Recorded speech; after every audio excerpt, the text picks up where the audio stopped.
Let's talk about the flavors you won't find on tourist menus. Welcome to The Explainer.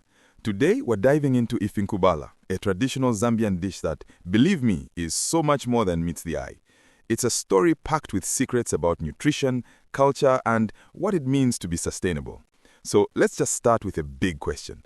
What if I told you that one of the most sustainable, nutrient-packed superfoods on the planet literally just grew on trees? I know it sounds like something out of a sci-fi movie, right? Well, it turns out it's very real. Alright, here's our game plan for today. We'll start by meeting this prized Zambian delicacy. Then, we'll uncover its pretty surprising origins. After that, we'll look at its role in tradition, discover why it's a superfood, and finally, see how it gets from the market to your plate. Okay, let's kick things off in Zambia and get to know a local favorite called Ifinkubala. So this is Ifinkubala. You might also hear it called by its more famous name, the Mopane worm. In Zambia, this isn't some garden pest. Oh no, it's a beloved seasonal treat. People enjoy it as a super crunchy, high-protein snack, or they serve it up as a savory dish alongside nshima, which is a staple maize porridge. But what exactly is a Mopane worm, and where does it even come from? Well, the answer involves this really cool transformation, taking us from a moth all the way to the Mopane tree. And here is the first big surprise. The Mopane worm isn't a worm at all.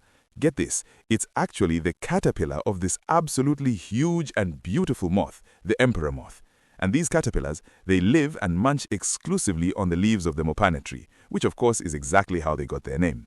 So, once they're harvested by hand from the trees, these caterpillars go through this time-honored preservation process. First, they are gutted, then they're boiled in salted water, and finally, they are laid out to dry under the hot sun. This traditional method is just incredibly effective, you know?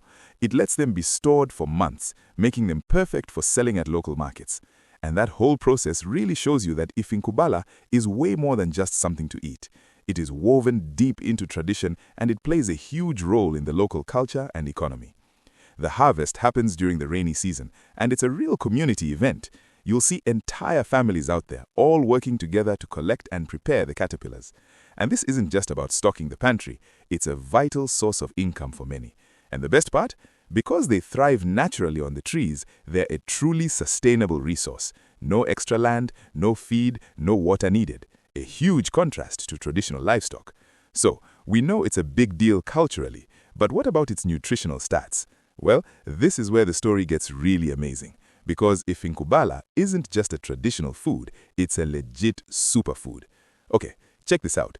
By dry weight, Mopane worms are about 60% protein. Now, let's compare that to beef, which comes in at around 40%. That's a huge difference. And it's not just the amount of protein, it's the quality.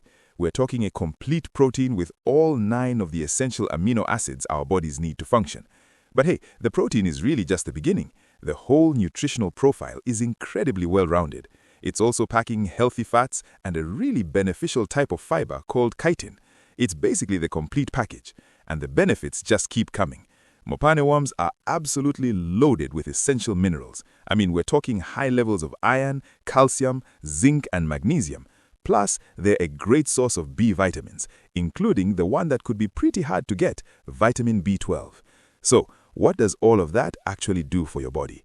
Well, it means you're getting nutrients that support pretty much everything, from muscle growth and healthy bones to fighting anemia with all that iron and keeping your digestion on track with fiber. It's a powerful mix for your overall health. Okay, but here's a really important heads up.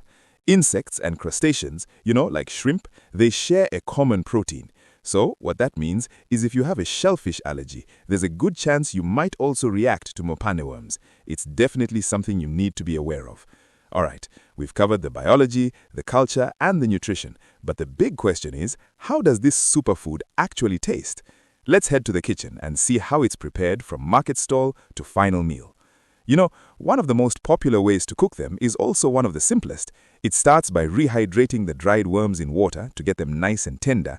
Then, you create this amazing flavorful base by sautéing some onions and tomatoes. And finally, you just add the softened worms and let them simmer in that savory sauce for about 10 to 15 minutes to soak up all that flavor. And here's a great tip from the locals. If you want to save yourself some time on the boiling, just soak the dried Mopane worms overnight. By the next day, they'll be perfectly soft and ready to cook. But what if you're not really in the mood for a stew? No problem. For a fantastic crunchy snack, just try frying the rehydrated worms until they're crispy. From there, you can toss them with the onions and tomatoes, or just add a little salt and eat them as is. And there it is, the classic presentation. A delicious, savory Ifinkubala stew served as a relish right alongside a fresh portion of nshima. It's a hearty, nutritious, and just a deeply traditional Zambian meal. So, after seeing all of this, it kind of leaves us with one final big question. In a world that's desperately searching for more sustainable, nutrient-rich foods to feed all of us, could it be that one of the best answers has been here the whole time, hiding in plain sight on the leaves of a tree? If you found this fascinating, check out our video on chikanda, Zambia's famous African polony made from wild orchids.